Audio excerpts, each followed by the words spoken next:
Good morning everyone.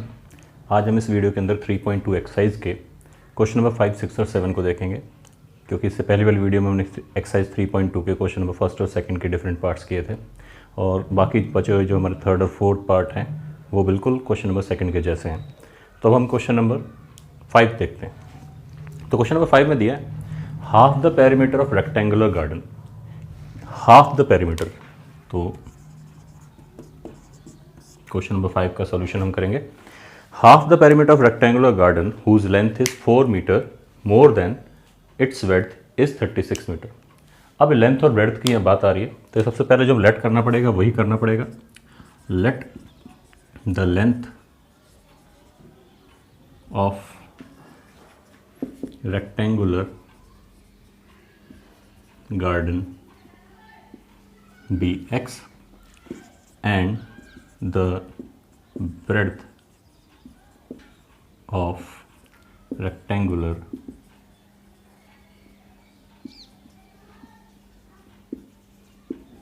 by x और y length and breadth मानने के बाद अब उसने बोला इस रेक्टेंगुलर गार्डन का जो पेरीमीटर है, रेक्टेंगुलर गार्डन की जो पेरीमीटर है, half the perimeter of rectangular garden is 36। तो पहला कंडीशन आता है इसके अंदर,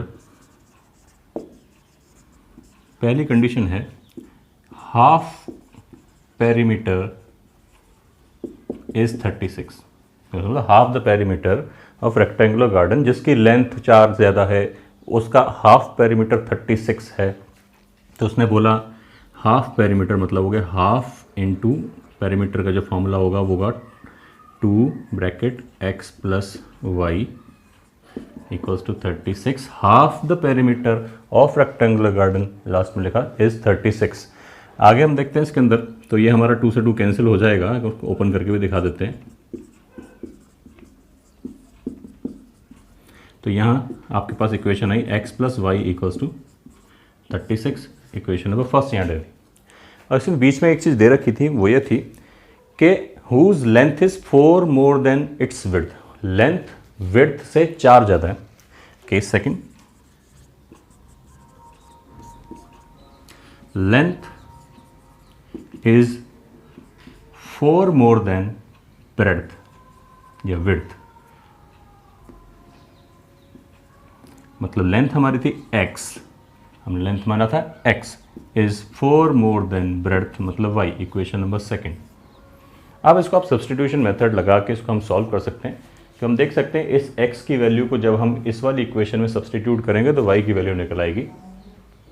put x equals to Y plus 4 in first, तो क्या मिलेगा हमारे पास y plus 4, Y plus 4 plus Y, y plus 4 plus Y equals to 36। तो इस x की प्लेस पे हमने लिख दिया y प्लस 4 और इस इक्वेशन प्लस y आ गए 36। 2y 36 minus 4 32, y equals to आ गया 16। अब इसकी वैल्यू को उठा के हमने इक्वेशन नंबर सेकंड में रख देना है y की वैल्यू को और x की वैल्यू निकलेगी। Put y equals to 16 in second, तो क्या मिलेगा x equals to 16 plus 4 that is 20। तो x इक्वल्स टू आ गया आपके पास 20। तो ये हमारा क्वेश्चन नंबर 5 यहाँ पे कंप्लीट होता है। अब हम क्वेश्चन नंबर 6 देखते हैं। अब क्वेश्चन नंबर 6 है। क्वेश्चन नंबर 6 में दिया है कि given the linear equation 2x plus 3y minus 8 equals to 0। आपके पास इक्वेशन है 2x plus 3y minus 8 equals to 0। अब उसके बाद उसने बोला राइट अदर लीनियर इक्वेशन, एक और लीनियर इक्वेशन आपको बनानी है। वो लीनियर इक्वेशन जो अदर वाली है वो आपको अपने मन से बनानी है, लेकिन इस प्रकार बनानी है। उसने बोला in such a way that geometrical representation of the pair so formed. तो जो पेयर आप बनाएंगे, दूसरा जिसका एक जोड़ीदार जो आप बनाएंगे, वो कुछ इस प्रकार से होना चाहिए कि पहली बार तो वो आपको इंटरसेक्टिंग लाइंस ग्राफ पे दे, दूसरी बार में वो हमारा पैरेलल लाइंस दे, और तीसरी बार में ऐसी इक्वेशन आपको बनानी है जिससे वह कोइंसिडेंट ओवरलैपिंग लाइंस है। मतलब अपने मन से आपने इक्वेशंस बनानी है जिसमें आपको कंडीशंस हम शो करते हैं। तो देखिए हमारे पास जो इक्वेशन है वो कुछ इस प्रकार है। इक्वेशन आपको दे रखी है 2x plus 3y minus 8 equals to 0। मैं इसके 3 पार्ट्स बना देता हूं यहाँ पे। 3 पार्ट्स में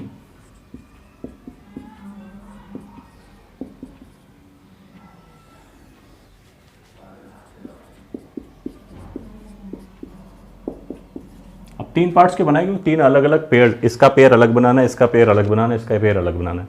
पहली बार हम पेयर इसके साथ इक्वेशन का कुछ इस प्रकार से होना चाहिए कि वो इंटरसेक्टिंग लाइंस थे। दूसरी बार में इसके साथ एक ऐसा पेयर होना चाहिए जो पैरेलल लाइंस थे, मतलब नो सॉल्यूशन। और तीसरी बार में एक ऐसा पेयर होना चाहिए जिसके द्वारा वो कोइंसिडेंट लाइंस आए, मतलब ओवरलैपिंग आए। अब हम जानते हैं कि जब भी लाइंस इंटरसेक्ट करती हैं वहाँ पे A1/A2 और B1/B2 नॉट इक्वल होते हैं। तो जाहिर सी बात है, आप आराम से इस इक्वेशन को बना सकते हैं कि आपको इसके साथ वाला पेयर कुछ इस प्रकार बनाना है कि A1/A2 जो आपके साथ दे रखा है, इसका पेयर जो नीचे इक्वेशन मैं लिखूंगा वो कुछ इस प्रकार से होनी चाहिए जहाँ A2 और B2 जो है इससे डिफरेंट हो, नॉट इक्वल आएगा, अपने भी इंटरसेक्टिंग लाइन्स आएंगी। तो हम इसको देखें इसके बाद, here A1 equals to 2, B1 equals to 3, C1 equals to -8. Now we take another equation. अब इक्वेशन अपने मन से मैं ले रहा हूँ, कुछ भी ले सकता हूँ, मैं इसको चेंज कर देता हूँ इस तरीके से, 3x + 2y + 8, कुछ भी लिख सकते हैं इसकी जगह। शुरुआत वाले अगर दो नॉट इक्वल आते हैं तो ऑटोमेटिकली हमारा वो इंटरसेक्टिंग लाइंस आती है। हेयर मैंने अपनी मन से लिया तो A2 की प्लेस पर आ गया 3, B2 की प्लेस पर आ गया 2, C2 की प्लेस पर आ गया 8। क्लियरली A1/A2 का मतलब आया यहाँ पे, A1 ये था, A2 ये रहा, 2/3। B1/B2 क्या आया आपके पास, B1 आपके पास है 3 और B2 आपके पास है 2, 3/2। तो क्लियरली वी सी क्या A1/A2 और B1/B2 नॉट इक्वल आ रहा है। जैसे ही A1/A2 और B1/B2 नॉट इक्वल आता लिख देंगे the lines will intersect each other. तो लाइन्स जो होंगी वो इंटरसेक्ट करेंगे एक दूसरे को। ऐसे ही इसका पेयर बनाना है।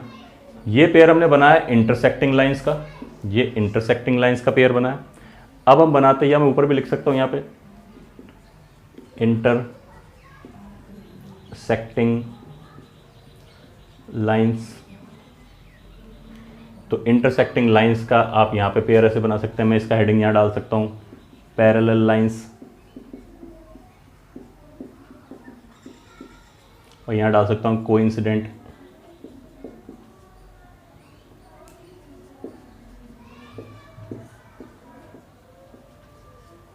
तो ये हमने पहले से लिख दिया। अब हमने क्या करना है, इसका पेयर बनाना है। तो यहाँ मैं देख सकता हूँ कि मैं इक्वेशन इसके साथ, ये A1 यहाँ दे रखा है 2, A2 आपको, B1 आपको दे रखा है यहाँ पे 3 और C1 इक्वल्स टू -8 पहले के जैसे। वी टेक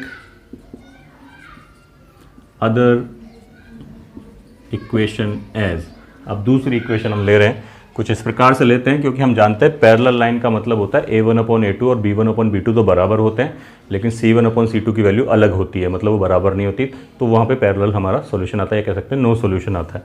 तो अब A1/A2 B1/B2 हमारा इक्वल होना चाहिए, तो मैं कुछ इस प्रकार से ले लेता हूँ, इसके डबल कर देते हैं। तो इस तरीके से आ जाएगा, मान लो कि 2 का डबल मैंने कर दिया 4x, 3 का डबल मैंने कर दिया 6y, और जो हमारा अगला वाला टर्म है इसको मैं कुछ भी ले सकता हूँ, -11 कर दें। मतलब शुरू के जो टर्म्स हैं वो बराबर आने चाहिए और आगे का जो C वाला टर्म होता है वो अलग होना चाहिए।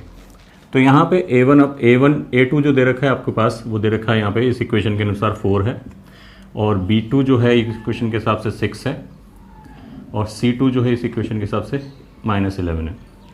सो A1/A2 का मतलब हो गया आपके पास 2/4, B1/B2 का मतलब हो गया यहाँ पे 3/6, और C1/C2 का मतलब हो गया यहाँ पे -8/11।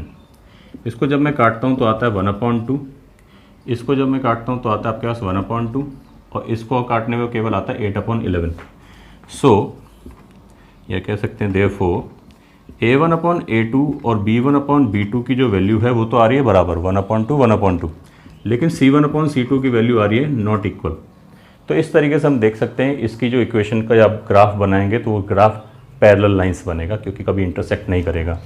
Therefore the graph lines will be parallel to each other. अब थर्ड केस की तरफ आते हैं हम लोग। यहाँ कोइंसिडेंट लाइन है। कोइंसिडेंट लाइन का आपको अगर याद हो तो इक्वेशन मैंने बताया था, इसकी हम जो लिंक्स है जिस वीडियो में हमने ये बताया था उसका लिंक हम डिस्क्रिप्शन बॉक्स में डाल देंगे। तो उसमें हमने बताया था कि A1/A2, B1/B2 और C1/C2 तीनों ही बराबर होते हैं। तीनों बराबर आ रहे हैं तो आपकी इक्वेशन जो है वो कोइंसिडेंट लाइन, मतलब ग्राफ की लाइन्स एक के ऊपर एक आएंगी। तो हम देखें यहाँ, तो यहाँ भी हम दोबारा से लिख देते हैं हेयर A1 की प्लेस पर है 2, B1 की प्लेस पर है 3 और C1 की प्लेस पर है -8। We take other equation as, अब मैं इक्वेशन लेता हूँ कि जैसे हमने बताया A1A2 B1B2 तीनों C1 C2 तीनों ही बराबर है। तो इस इक्वेशन का ही डबल ट्रिपल कुछ भी करके हम इसकी इक्वेशन को हम बना सकते हैं दूसरी इक्वेशन। तो अदर पेयर हमने लिया, जैसे मान लो उसका ट्रिपल कर दें तो 2 3 आपका ट्रिपल 3 2 जा 6x, 3 3 जा 9y और 8 3 24, 6x plus 9y minus 24 equals to 0। A2 की प्लेस पर आपके पास आ गया 6, B2 की प्लेस पर आपके पास आ गया 9 और C2 की प्लेस पर आ गया -24। Therefore A1/A2 का मतलब हो गया आपके पास 2/6, काटने पर आया 1/3। B1/B2 की प्लेस पर आ गया आपके पास 3/9, काटने पर आया आपके पास 1/3 और C1/C2 की प्लेस पर आ गया आपके पास -8/24, तो यह आया 1/3। क्लियरली साफ साफ हम देख सकते हैं कि A1/A2, B1/B2 और C1/C2 तीनों ही आपस में इक्वल आ रहे हैं। और हमने बताया था जब तीनों आपस में इक्वल आते हैं वहाँ पर आपका कोइंसिडेंट लाइंस होती हैं या ओवरलैपिंग लाइंस होती हैं या मैनी सॉल्यूशंस कह सकते हैं। Therefore the graph lines will coincide each other. तो ये हमारा क्वेश्चन नंबर 6 हो जाता है। अब हम चलते हैं क्वेश्चन नंबर 7 की तरफ, जिसमें हमें ग्राफ बनाना है।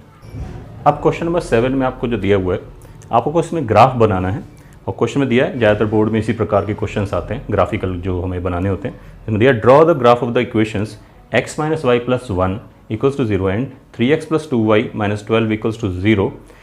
Determine the coordinates of the vertices of triangle form by these lines and x axis shade the triangular region.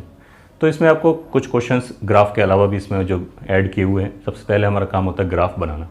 तो हमारे ग्राफ बनाने के लिए जो हमारे को इक्वेशंस दे रखी है वो है x - y + 1। तो ग्राफ बनाने के लिए पहले ग्राफ के पॉइंट्स बनाने पड़ते हैं, इसलिए मैं इस बोर्ड को दो हिस्सों में बांट देता हूँ। एक है आपके पास इक्वेशन जो है x - y + 1 = 0 और दूसरी इक्वेशन है 3x + 2y - 12 = 0। 3x + 2y - 12 = 0। इसका बॉक्स हम यहाँ इसके साथ बना देते हैं। हमेशा हम बताते हैं कि हमें कम से कम ग्राफ के लिए 3 पॉइंट्स निकालने चाहिए। बाय मिस्टेक अगर एक गलत हो जाता तो हमें पता चल जाएगा। इसका बॉक्स हम इस साइड बना देते हैं इसका।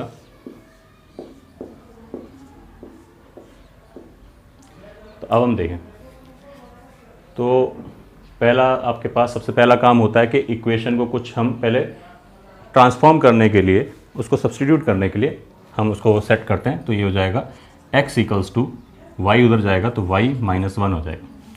अब हमें करना क्या है, इस y की प्लेस पे वैल्यूज़ को पुट करते जाना है और x की वैल्यू निकालते जाना है। तो हम पहला point let y = 0 then x = 0 - 1 -1। तो जब मैंने y 0 रखा तो ये -1 आया।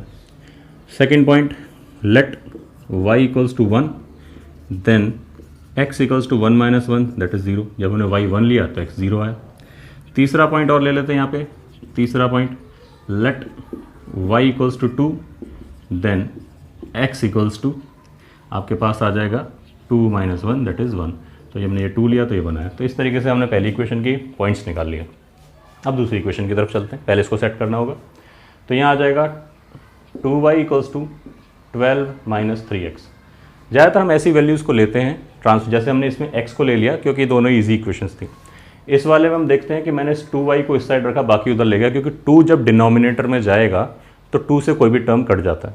तो अपने काम को ईजी करने के लिए हम ऐसी चीज़ों को लेके जाएँ जिससे हमें सॉल्व करने में परेशानी ना हो। तो मैंने इस 2y को यहाँ रखा, तो y की वैल्यू आएगी 12 - 3x अपॉन 2। अब 2 डिनोमिनेटर में आने से क्या है, कोई भी वैल्यू आएगी तो पॉइंट्स में भी आएगी, तो 0.5 में आएगी, तो ज़्यादा पॉइंट रिकरिंग फॉर्मेट में नहीं आएगा। तो पहला point, let x equals to 0, then y equals to 12 minus 3 into 0 upon 2, 3 0 0 upon 2, यह आया 6। तो यहाँ आया x, जब मैंने 0 लिया तो यह आया आपके पास 6। सेकेंड पॉइंट ले लेते हैं, लेट x इक्वल्स टू, मैं ले लेता हूँ यहाँ पे 2 ले लेते हैं, देन y की वैल्यू क्या आएगी आपके पास 12 minus 3 into 2 upon 2, 12 minus 6 upon 2, 6 upon 2 3। तो आपके पास जब हमने x लिया 2 तो y आया 3। एक और पॉइंट ले लेते हैं, थर्ड पॉइंट, हमने यहाँ पे थर्ड पॉइंट पे ले लेते हैं, x की प्लेस पे ले लेते हैं, लेट x इक्वल्स टू ले लें 3, then y equals to 12 minus 3 into 3 upon 2, 12 minus 9, 12 minus 9 करने से आया 3 अपॉन 2, 3 अपॉन 2 का मतलब हो गया 1.5। जब हमने लिया y, x की जगह हमने लिया 3, तो ये आया 1.5। तो इस प्रकार मैंने दोनों ग्राफ्स के जो बॉक्सेस है वो हमने क्लियर कर लिए। अब हम इसका ग्राफ ड्रॉ करते हैं। जो ग्राफ के पॉइंट्स से हमने लिख दिए हैं, तो मुझे निकाले थे, अब इनको ग्राफ पे प्लॉट करते हैं। तो देखें, इसमें सबसे पहली वैल्यू आती है x minus Y, x minus 1, y 0। x की वैल्यू -1, y की वैल्यू 0। y की वैल्यू 0 का मतलब हो गया y पूरा 0 हो गया, x -1 हो गया, इसका मतलब ये -1 वाला जो पॉइंट है यही हमारा पॉइंट है। नेक्स्ट आपके पास आता है x 0 y 1। अब उसने बोला x 0 है, y 1 है, और y की 1 कौन सी वैल्यू है, यहाँ पर है, तो ये पॉइंट आ गया। नेक्स्ट पॉइंट आता है x1 y2। x1, x की वैल्यू कौन सी, 1, प्लस प्लस में आती है 1, y2 इसी 1 में सीधे y की तरफ चल देंगे प्लस के साइड में, तो आपके पास हम देखेंगे यहाँ पॉइंट आ जाएगा इधर। आप चाहें तो इसको यहीं के यहीं ड्रॉ कर सकते हैं, तो इसको हम ड्रॉ कर देते हैं।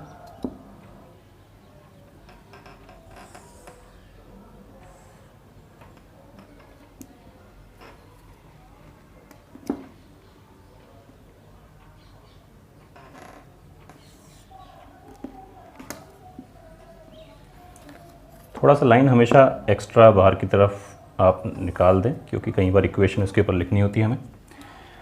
तो ये 3 पॉइंट्स हैं, इनको अगर आप लेबल करना है तो यहीं कहीं लेबल करते जाएं। x माइनस 1 y 0, मतलब x की ब्रैकेट में लिख देंगे x माइनस 1 y 0। दूसरा आता है x 0 y 1, दूसरा आता है ये वाला x 0 y 1, तो यहाँ लिख सकता हूँ x 0 y 1। फिर आता है x 1 y 2, ये आता है आपके पास x 1 y 2। तीनों को हमने वहीं के वहीं लिख दिया। आप चाहें तो इसकी इक्वेशन को भी यहाँ लिख सकते हैं। इक्वेशन है आपके पास x minus Y plus 1, x minus Y plus 1, equation बन गई। ये लाइन बिल्कुल कंप्लीट हो गई। अब दूसरी लाइन की तरफ चलते हैं। दूसरी लाइन है x 0 y 6, x 0 y 6, तो आपके पास ये पॉइंट आ गया। फिर आया आपके पास x 2 y 3, x 2 y 3, तो आपके पास x 2 y 3 समथिंग अबाउट यहाँ लाइन पर आ रहा है, ठीक है। नेक्स्ट आता है x 3 y 1.5, x 3 y 1.5, तो अबाउट समथिंग ये इधर आ जाएगा इसके आसपास। तो अब मैं इसको ज्वाइन कर देता हूँ लाइन को।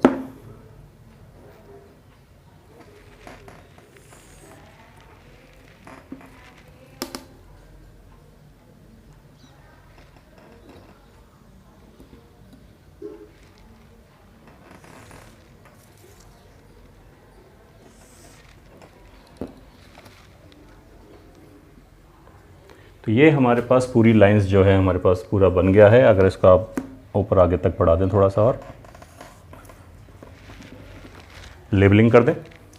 इस पॉइंट का नाम था x2 y3, इस पॉइंट का नाम था x0 y6, इस पॉइंट का नाम था आपके पास यहाँ जो पॉइंट आया है यह है 3 1.5। पॉइंट्स को साथ के साथ लिखते जाएं। अब आता है इस इक्वेशन का नाम 3x प्लस 2y माइनस 12। इसी इक्वेशन को इस कई लाइन पे हम लिख देते हैं यहाँ पे 3x plus 2y minus 12 equals to 0। तो यहाँ पर हमारे पास ये इक्वेशंस का ग्राफ पूरा हो गया। अब बात आती है कि क्वेश्चन में दिया था कि determine the coordinates of vertices of triangle form by these lines, ये जो दो लाइन हैं इनके द्वारा जो ट्राइंगल बनेगा, अब ट्राइंगल एक ये भी बन रहा है और ट्राइंगल ऊपर ये भी बन रहा है। अब कौन सा वाला ट्राइंगल की बात कर रहे हैं? उसने बोला form by these lines and X axis, इन लाइनों के द्वारा और एक्स एक्सिस के द्वारा जो ट्राइंगल बनेगा उसके कोऑर्डिनेट्स बताएं। तो अब आपके पास ट्राइंगल बन गया, इसका नाम आप दे सकते हैं ए, यहाँ दे सकते हैं बी और ये पॉइंट आ गया सी। ये ट्राइंगल बना तो हम यहाँ लिख सकते हैं coordinates of points, the coordinates of triangle ABC are A 2 3, B -1 0, C 4 0। तो आपके पास ये ट्राइंगल बना। अगली बात और बोलता हूँ कि जो ट्राइंगल एक्स एक्सिस के साथ बन रहा है उसको शेड भी कर दो। अब ये जो ट्राइंगल बना है इसकी शेडिंग कर दें।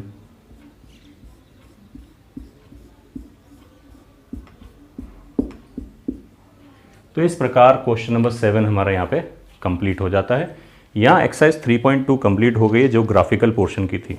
नेक्स्ट वीडियो जो आएगी उसमें हम एक्सरसाइज 3.3 को करेंगे। जो भी डाउट होता है कमेंट बॉक्स में बताएं, अपने सजेशंस जरूर दें। आज के लिए इतना ही, थैंक यू।